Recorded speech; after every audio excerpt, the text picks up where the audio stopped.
Pemirsa, Presiden Joko Widodo baru saja menetapkan PPKM darurat. Lalu apakah kebijakan ini tepat untuk mengurangi angka penyebaran COVID-19? Untuk membahasnya sudah bergabung bersama kami Ketua Satgas COVID-19 dari Ikatan Dokter Indonesia, Profesor Zubairi Jurban. Selamat pagi, Prof. Zubairi. Selamat pagi, Mas. Iya, Selamat kabar, pagi Prof? semuanya. Baik, alhamdulillah. Oke, Prof, ini baru saja masih fresh sekali Presiden Joko Widodo akhirnya menetapkan PPKM darurat. Saya kalau lihat beberapa kali sebetulnya Prof juga intens sekali menyuarakan agar adanya lockdown dan sebagainya begitu. Jadi tanggapan Anda dulu terkait dengan pemerintah yang akhirnya menerapkan PPKM darurat. Oh, menurut saya keputusan yang bagus sekali. Jadi perubahan kebijakan menjadi lebih ketat itu harus kita dukung penuh. Namun sesuai juga dengan selalu pesan dari Presiden sebelumnya, implementasi. Jadi mari kita lihat implementasi di lapangan dari hari ke hari. Saya yakin kalau ini dikerjakan dengan baik dan benar, kita bisa mengatasi lonjakan yang luar biasa sekarang ini. Tantangannya apa sih, Prof, begitu ya terkait dengan implementasinya di lapangan? Iya, contoh yang implementasi kurang bagus itu pada waktu minggu yang lalu misalnya kan katanya dibatasi berkerumun nggak boleh.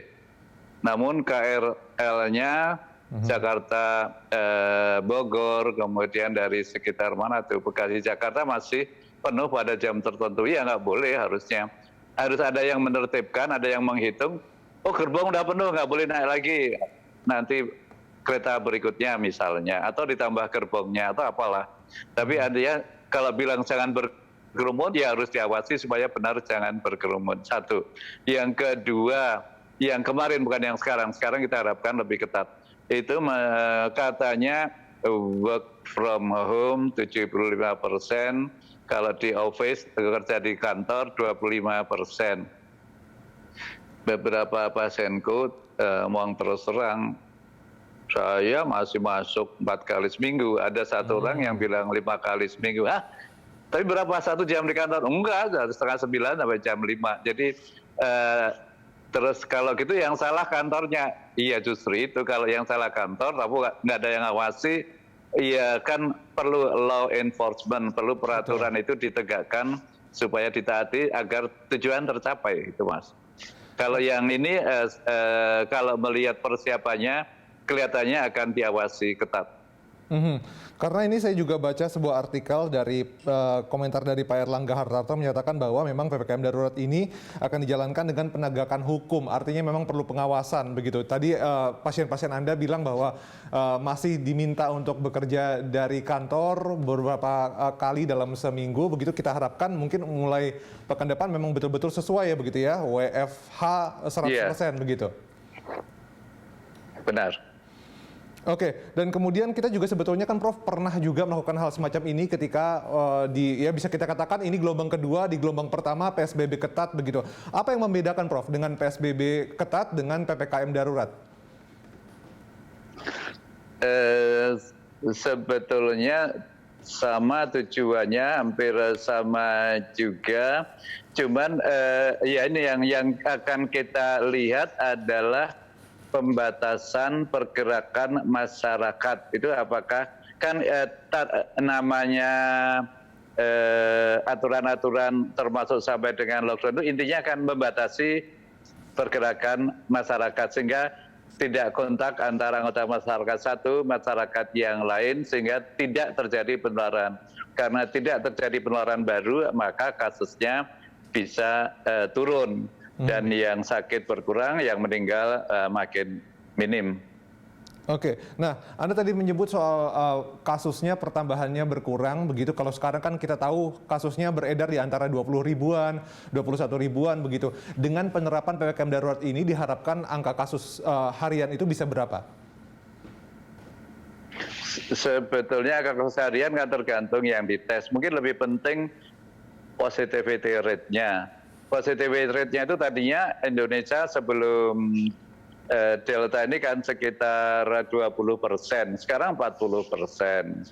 Kemudian Jakarta pernah rendah 8%, naik 25, 35, sekarang 35% lebih. Jadi intinya kita harapkan positivity rate-nya bisa turun ke bawah 10% targetnya. Sedangkan kalau dari per jumlah, kalau dikerjakan, jadi jumlah tes harus banyak ya Mas, jumlah tes saya kira minimal 50.000, kalau bisa mendekati 100.000 per hari. Nah, kita harapkan sih makin turun sampai kembali semula di bawah, kan kita pernah kemarin di bawah 7.000, jadi kalau bisa di bawah 7.000 ya bagus. Oke, jadi di bawah 7.000 untuk pertambahan kasus harian, kemudian positivity rate itu diharapkan bisa di bawah 10%, begitu ya Prof. Zubairi ya? Iya, benar. Oke, kemudian juga tadi Pak Jokowi sempat mention mingguan ya.